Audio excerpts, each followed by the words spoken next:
Guys, আজকে আপনাদের সামনে এমন একটি ভিডিও নিয়ে হাজির হয়েছি যেটি দেখলে হয়তো কেউ কান্না করবেন, আবার হয়তো কেউ হাসবেন। এই ফুটেজগুলো আমাদের রাজগঞ্জ বাজার সিএনজি স্ট্যান্ডের সামনের ফুটেজ। এখানে খালের উপর কিছু অবৈধ দোকান ভেঙে ফেলা হচ্ছে সরকারিভাবে।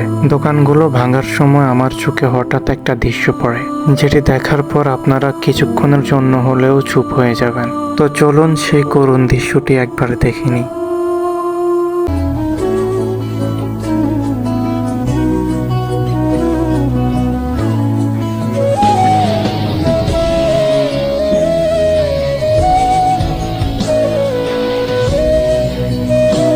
এখন অনেকেই হয়তো বলতে পারেন এটি তেমন কোনো বিষয় না। আসলে হ্যাঁ, এটি তেমন কোনো বিষয় না, কিন্তু এই পানিগুলো আমাদের প্রকৃতির কিছু বিষাক্ত সাপের ডিম খেয়ে ফেলে, যার কারণে আমরা অনেকাংশেই অনেক সাপ থেকে নিরাপদ থাকি। যাই হোক, ভিডিওটি কার কাছে কেমন লেগেছে আমি জানি না, তবে আমার চোখে এটি খুবই খারাপ লেগেছিল, যার কারণে ভিডিওটি আপনাদের সাথে শেয়ার করা।